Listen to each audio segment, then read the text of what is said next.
The next presenter, they have done another swap on me, but you get to benefit from this. So we have all the way from South Korea, we have Songwan Park coming to present to us. This is Songwan's first visit to Australia, so please show him as much love as you can when you do it, when you welcome him to the stage. Songwan is a master student from Hanam University in South Korea, and he's a student researcher for the last 4 years. He has received the most prestigious mobility award in South Korea, and he has written road infrastructure conference papers. So even though he's the student, he's quite well versed, and I'm sure we can learn a lot from someone in his presentation. I might actually need you to help me with getting this one. Oh no, I'll find this one. Shoot. There we go. Forward.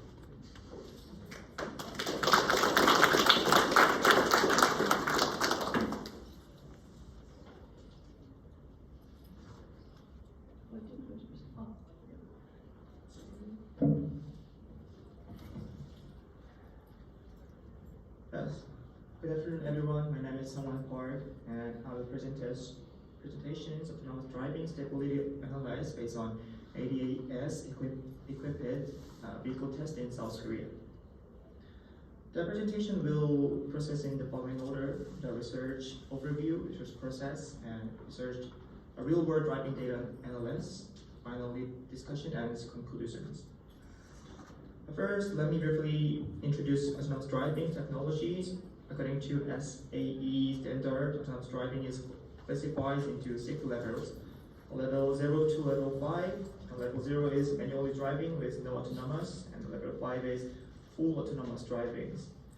Now in the United States, level 3 autonomous driving is permitted on both general road and highways, and level 4 is allowed in special case. Austria showed flexible operations from the level 1 to 3, and in South Korea, even level 3 vehicles are only permitted to use autonomous driving functions on highways. This research was conducted based on this difference in regulatory environment. This leads to the following questions. What do you think are the factors necessary for the safety autonomous driving, and how do you think infrastructure or external factors affect autonomous driving? To answer these questions, we conducted the data analysis through the real-world driving test. Through this research, we aimed to address these research questions. The research was conducted through a 4-stage framework. First, we acquired autonomous driving vehicles and set up data collection equipment. Second, we planned its actual driving route targeting highways. Third, we performed the actual driving test. Finally, we analyzed the collected data. We used a Tesla Model 3 as our test vehicle. This vehicle is a level 2 plus autonomous driving vehicle equipment with full self-driving capability. Actually, in Korea, only the NOAs, that means navigate on autopilot function, is only available. For the data collections, we installed the 2 dashcam in front and internal. The front dashcam was set to capture road conditions, and the internal dashcam was set to record the vehicle autonomous driving display screen. Additionally, we record GPS-based locations, speed, and altitude information in real time using speed tracker and sports trackers applications. In this study, we drove a total of 1,855 kilometers across 21 major highway sections in South Korea. The collection period was from January 50 to February 11, 2022, and we focus on entry and exit sections of interchange and junctions driving the points. This is because the sections have complex geometric structures and frequent conflicts between vehicles occur. You can see the rainbow roads at the display, that's meaning now on autonomous driving, and when autonomous driving is getting off, it's turned over to right picture. We developed the code systems to systemically analyze situations where autonomous driving is turned off. We analyze them into 3 clusters. the static vector and dynamic vector and results from those costs. The static vectors refer to the interruptions due to problems with the road infrastructure itself, including wide line width, low curved radius, emerging or diverging sections, and speed limits change. And the dynamic vectors, this refers to interruptions due to temporary change into traffic conditions or road conditions. This includes cut-ins by surrounding vehicle and high traffic volume. Finally, the result code, this goes what phenomena support when autonomous driving was interrupted. This includes sudden stops, lane departures, and autonomous driving disengagement is also. As a result of actual drivings, a total of 48 cases of autonomous driving disengagements were captured. This is very low rate, corresponding to less than 1%. The total of 6,327 driving links. However, since that 1% can lead to the fatal accidents, detailed analysis is necessary, and we will introduce representative case. The first case involved the poor road surface and lane marking conditions. This action where lane marking were faint or were solid and dashed lines were mixed, the vehicle failed to recognize the lane accurately. As a result, the situation occurred where line changing failed to autonomous driving was suddenly disengaged.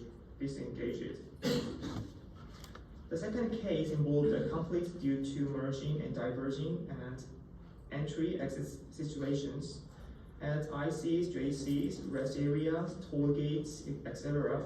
As case where the vehicle had sudden cut-ins, causing sudden stops or autonomous driving disengagements were more frequent.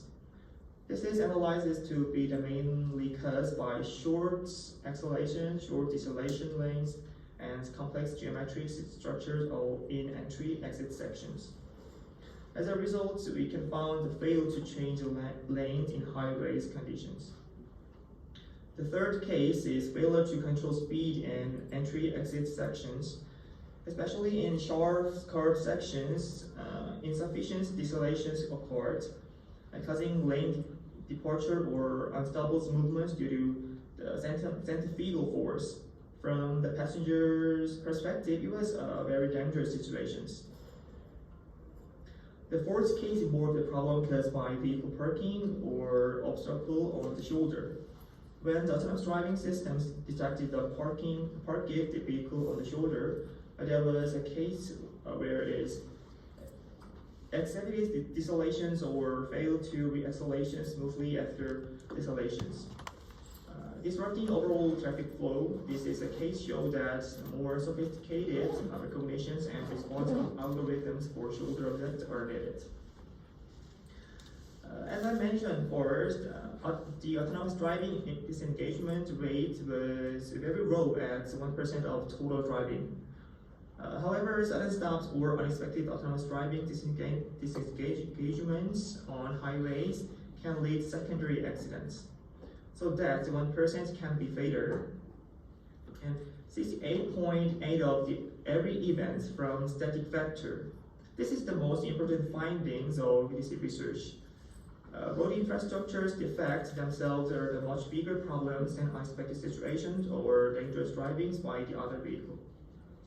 Next, among these static cause, emerging and diverging sections problems were highest at 60%. This signifies the need for the design to improve in IC and JC sections. Based on these research findings, we propose 4 recommendations. First is lane maintenance must be strengthened. A solid and dashed line should be clearly distinguished and kept constantly visible. Second, graduate speed limit signs should be installed at entry-exit sections. It is important to introduce general decelerations rather than abrupt speed change. And third, the geometric designs of merging diverging sections must be improved. In particular, acceleration and deceleration lines need to be sufficiently lengthened. Finally, the database of autonomous drivings valuable sections should be established and monitored. The most important fact confirmed through this research is that autonomous driving safety cannot be achieved through vehicle technology alone. No matter how excellent the sensor and AI is used, safety autonomous driving is impossible if the road infrastructure is not supported. This research is limited to clear weather condition and Tesla vehicles. And future research needs to the comparative analyze with the various weather conditions and vehicle from other manufacturers. We also plan to expand the research scope to general roads to conduct a more comprehensive autonomous driving safety analysis. This is my presentation. Thank you.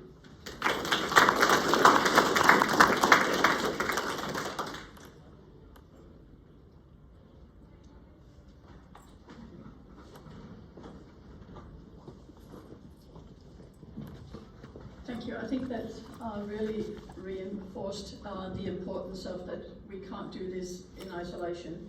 There has to be a collaboration between industry, the vehicle manufacturers, the state agencies and the road managers to deliver these outcomes. So thank you so much. It's great to hear that thinking is aligned also from overseas. I'd like to invite